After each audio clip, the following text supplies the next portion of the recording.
Então, para concretizar mais essas ideias que a gente falou agora, vamos agora ver alguns exemplos que a gente andou experimentando com o que a gente chamou lá atrás de territórios digitais aqui no INPE. Né?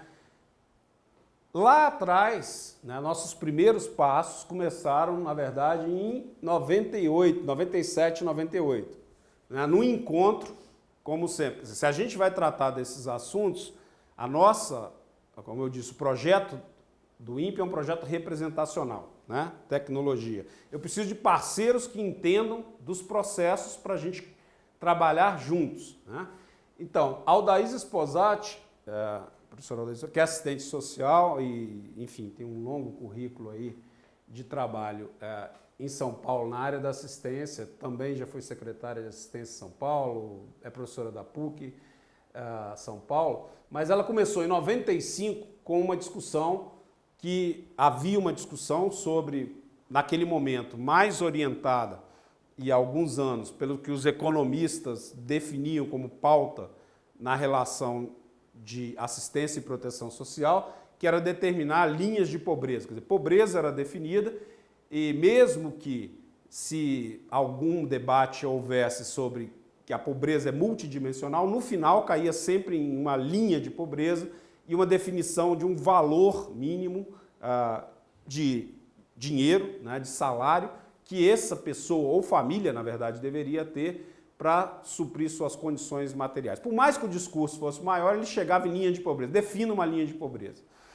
Então, o incômodo de Aldaísa e de vários setores que olhavam para essa discussão mais na economia tradicional, dentro da economia também havia outras linhas, já tinha o Amartya Sen fora daqui, a Moser, outros aqui na América Latina, mas essa era uma discussão que acabava impactando as políticas e os desenhos. Então, em 95, a Aldaísa começou a trabalhar, em 94, com um conceito diferente, que era, não vamos falar de pobreza, vamos falar de uma coisa que é relacional. Então, vamos falar de exclusão e inclusão social, que é uma manifestação multidimensional, ou seja, a pobreza tem muitas dimensões, ela não tem uma dimensão só. Eu não sou pobre só porque eu ganho R$10, R$5 ou um salário mínimo. Eu sou pobre de diversas maneiras. Eu sou pobre culturalmente, eu sou pobre porque eu não tenho proteção, eu sou pobre porque eu não tenho educação formal, eu sou pobre porque eu não tenho acesso ao serviço, eu sou pobre de diversas maneiras. Eu não sou pobre só pela renda. Né? Então, para também a gente não ficar discutindo pobreza, vamos chamar isso de uma coisa maior, mais ampla, né, de exclusão social. Mas esse grupo pensava, então, exclusão social, como é que a gente vai conceitualizar isso? Como é que a gente vai trabalhar isso? Bom, não existe exclusão sem inclusão. Então, todas as medidas que eu deva fazer sobre uma pobreza multidimensional na cidade, sobre a situação desses grupos nas cidades, elas vão ter sempre uma régua relacional. Por quê? Eu não posso ter pobre sem ter rico, eu não posso ter excluído sem ter incluído. Um exige o outro, não tem jeito. Tá? Então, eu preciso bolar, né, naquela época, pensando, eu preciso bolar uma régua, uma forma de indicador que mostre um espaço relacional entre os grupos de inclusão e os grupos de exclusão. E aí surgiu a ideia do mapa da exclusão e inclusão social da cidade de São Paulo, que tentava olhar não a cidade como um todo, mas os pedaços da cidade. Naquela época, a cidade dividida em distritos, 96 distritos, e além disso, que capturasse um pouco, em 95, capturasse um pouco dos desejos da cidade. Isso, naquela época, foi feito com as comunidades eclesiais de base, que eram fortes e tal, então eram 256 espalhadas na cidade, a Igreja Católica participou, então você teve uma participação maior, de maneira que eu podia estabelecer essa relação, quer dizer, quando é que eu passo, né, na Zona Leste, no Jardim Ângelo, o que a comunidade na Zona Leste entende como sendo essa passagem da exclusão para a inclusão, ou seja, o que é o padrão de inclusão das pessoas da Zona Leste, o que é o padrão de inclusão das pessoas em Marcilac, na Zona Sul, o que é o padrão de inclusão no centro. Então, naquela época, foi possível trabalhar padrões de inclusão diferenciados e criar uma medida relacional que ia de totalmente excluído até totalmente incluído, passando por um padrão de inclusão. Esse padrão, bom, isso foi feito em 95, 96, mas a Aldaísa e o grupo, como não tinha nenhum matemático, nem engenheiro, eles estavam muito pouco confortáveis com as estratégias que elas usaram e acabaram procurando a gente aqui no INPE, e foi quando começou uma relação para a gente tratar. A primeira questão procurou para a gente tratar a questão representacional. Será que a representação que a gente está fazendo desse conceito, que é um conceito que a gente chama, entre aspas, ele é um conceito mediador, porque ele é um conceito fraco, ele tem várias representações e significados. Mas como ele é um conceito mediador, eu posso ter um consenso de significado. E aí, quando eu tenho um consenso de significado, eu construo uma métrica para medir aquilo. E aí a gente trabalhou, a partir daí passou a trabalhar junto, construir as relações desse mapa e ir avançando. Então, esse mapa foi o primeiro, e a gente acabou trabalhando aqui em São José, em várias cidades, enfim. Mas eu vou dar uma ideia do que ele é, né? A gente usa para os mapas da exclusão, dado que a gente aqui no INPE não trabalha com o indivíduo, nem poderia, né? Apesar de ser importante ter um feedback, uma volta, né, nisso também, mas a gente trabalha com um dado mais próximo de um dado de família, organizado por uma informação sistemática produzida a nível nacional, que é a informação do censo demográfico. Tá? Então, o que é o censo demográfico? Ele divide o Brasil inteiro, todas as cidades do Brasil, em cada cantinho a gente vai conseguir ver um Brasil cheio de polígonozinhos, e cada polígono desse a gente chama de setor censitário, que é onde um pesquisador do IBGE, nesse caso, o recenseador, vai caminhar durante um mês e vai entrevistar todos os chefes de família, ou quem estiver, na residência de cada casa dessa. O censo no Brasil é feito desde 45, 44, e nos últimos anos ele se transformou digital em uma base impressionante, ótima de informação. O IBGE também mudou muito sua política de disseminação, e hoje é muito melhor e muito mais positivo. A gente consegue ter informação e fazer aquilo que quer dizer, que a gente estava dizendo, retomar a cartografia passa a ser viável quando você tem o dado disponível para você trabalhar, o dado livre para você trabalhar. Então, o mapa da exclusão ele é baseado nisso. Eu pego o setor porque ele conta a história das famílias, cada história da família. São mais ou menos 300 famílias. No último censo de 2010, a gente viu que a estrutura familiar no Brasil está mudando, né? Mas a gente ainda pode considerar que cada residência, cada unidade residencial, que é o que o censo mede, reflete uma família, apesar da gente estar mudando muito rapidamente a nossa estrutura e definição de família. Quer dizer, uma residência pode ser multifamiliar, eu posso ter várias famílias em uma residência, né? Mas ainda assim, é razoável pensar hoje que eu tenho para cada residência uma família. Então, eu estou falando mais ou menos sobre um grupo de 300 famílias numa areazinha amarela dessa. Por exemplo, aqui em São José, que é onde o INPE está e que a gente vive, eu tenho um bairro chamado Santana, né? Então, se eu olhar essa areazinha aqui de Santana, né, nesse quadrado aqui amarelo, e a gente for lá em Santana, a gente vai ver que reflete essas residências que estão na beira do Paraíba, que é isso aqui que a gente está vendo. Quando a gente condensa esse dado e torna num dado censitário digital, ele vai se transformar nesse polígono amarelo, as casinhas vão desaparecer e eu vou ter uma informação sobre esse conjunto de famílias que moram nessa casinha. E aqui, por exemplo, aqui dentro desse outro setor, próximo a esse, eu tenho esse tipo de moradia também, que é o que eu vou ver lá. Isso vai ser refletido, não naquela imagem, mas dentro do dado que eu vou coletar lá dentro. Renda, educação, tipo de casa, quantos banheiros tem, uma série de informação. Aqui são outros bairros da cidade, enfim, só para vocês terem uma relação entre cada polígono e cada lugar concreto que esse dado representa. A partir disso, né, a partir dessa informação, a gente inventa uma régua para medir essa relação, para medir essas diferenças entre o mais incluído e o mais excluído, passando por um padrão de inclusão. Então, para criar essa régua, a gente criou primeiro o limite dela. Então, o limite dela ela vai de -1, que é o que tem o que não tem nada dentro daquilo que a gente espera, gostaria e tem o desejo de que tivesse, não aquele, as famílias aqui. E o mais um, que é aquele que tem tudo que a gente gostaria que tivesse. Está bem acima do padrão de inclusão, né? Num desejo mínimo, a gente gostaria que todo mundo tivesse no zero, que é o padrão de inclusão mínimo que a gente está definindo para todo mundo. A régua estabelece quem tem menos e quem tem mais, passando pelo zero, que é o padrão de inclusão. Aqui eu transito, eu saio, eu deixo de ter menos, começo a ter mais, né? Ou deixo de ter mais e começo a ter menos, porque tem o caminho inverso também. Todos os dois caminhos são possíveis. Como eu construo essa régua, eu posso agora dar um valor, né, para cada linha amarela daquela, que eu vou chamar de um índice ou um valor local da exclusão e inclusão nessa régua de menos 1 a mais 1. Vai ser menos 0,5, menos 0,4, mais 0,5, que vai refletir onde ele está naquela régua, onde ele está caminhando naquela régua. Se eu posso dar um valor, eu posso dar uma cor, né? Como é que eu vou ver as diferenças? Vendo a cor, né? Essas historinhas das diferenças se transformam em números, que são aquela régua, a gente pinta esses números naqueles mapinhas e a gente vê então as diferenças entre uma área e outra, uma perto da outra, uma longe da outra, mas a gente tem a referência da régua, a gente sabe, estou indo do menos para o mais, estou indo do mais para o menos, então eu sei o que significa aquele conjunto de cores.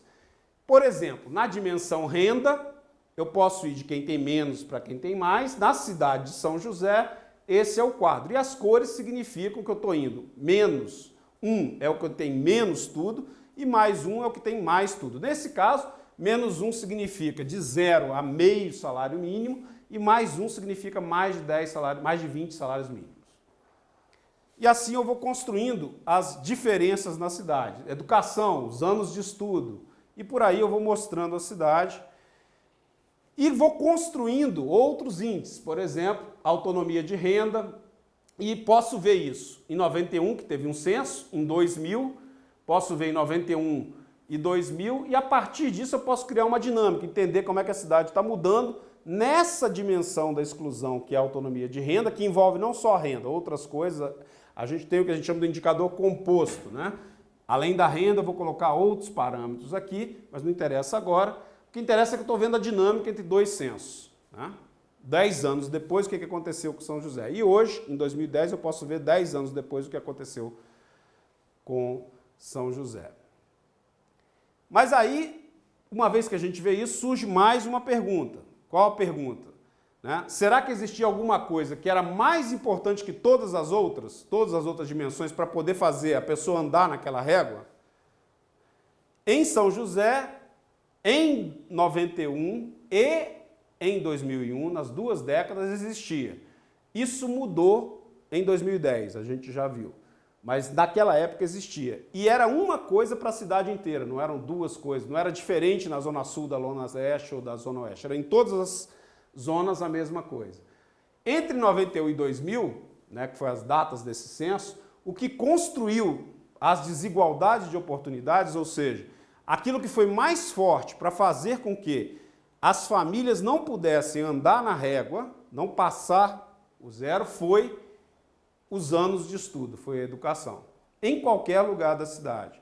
Então, a educação construiu o que a gente chama de desigualdade de oportunidades. Se eu não tinha anos de estudo comparáveis, a minha oportunidade era menor de andar na régua para melhor. Então, eu construí desigualdades na oportunidade das famílias em andar na régua, em sair do menos para o mais, através do anos de estudo. Isso tem a ver, quando a gente faz isso, isso tem a ver com o nosso dia a dia e tem a ver com as políticas que a gente vai estabelecer para a cidade. Então, se eu quiser melhorar, ampliar a equidade, ou seja, a justiça social nas cidades, ou em São José naquele momento, eu deveria investir em diminuir a desigualdade de oportunidade, cujo elemento principal era a educação. Tá? Não é mais assim. Em 2010, essa dinâmica mudou por uma série de políticas que aconteceram, mas a educação ainda continua, só que agora ela não é o único fator e não é igual para a cidade inteira. Então, em algumas zonas da cidade, a educação continua sendo o fator principal na construção de desigualdade de oportunidade, mas em outras zonas não é mais a educação. São outros fatores, mas não vamos discutir agora, só para dizer. Nesse caso, né, os anos de estudo faziam com que a pessoa caminhasse na régua. Se ela tivesse menos anos de estudo, ela ficava para cá, se ela tivesse mais, ela ia andando nessa régua aqui. E se eu conseguisse fazer isso, então, se ela não conseguia, né, se mover nessa régua, ela entrava no que a gente chama de uma armadilha de desigualdade, né, que é um termo que vem dos anos 60, quando a gente estudava país, a armadilha de pobreza, mas na verdade no intra-urbano é uma armadilha de desigualdade, quer dizer, eu construo lugares, imagine se a cidade fosse como um relevo, um morro, tem lugares em que eu estou num buraco tão grande que se eu não consigo, se eu não injetar lá os anos de estudo, eu não consigo pular para fora daquele buraco, eu não consigo, não tenho força para sair dali. Se eu não tenho força, eu fico nesse buraco. Então, é o que a gente chama desse conceito de armadilha, né? Eu vou ficando aqui e não consigo sair.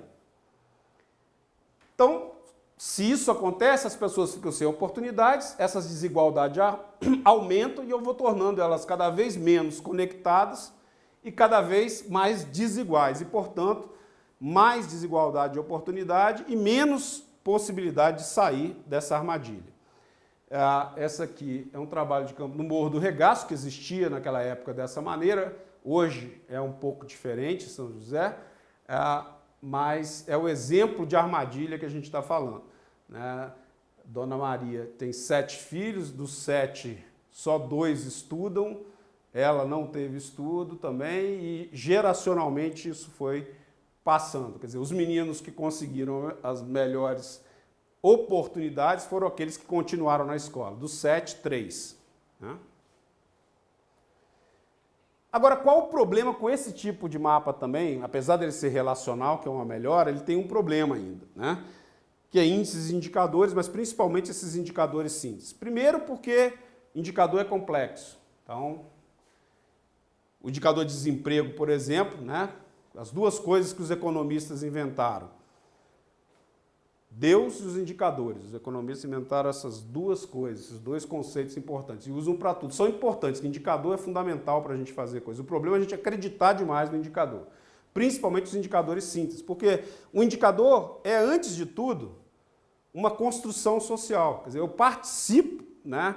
O indicador social, como do desemprego, ou como da exclusão e da inclusão, ele não é algo que está lá para eu medir. Não é igual um pelotão de solo que eu vou lá, coleto, vou para o laboratório e meço, ou não enfim, um dado físico, a água que eu coleto, vou lá e meço se tem coliforme fecal ou não.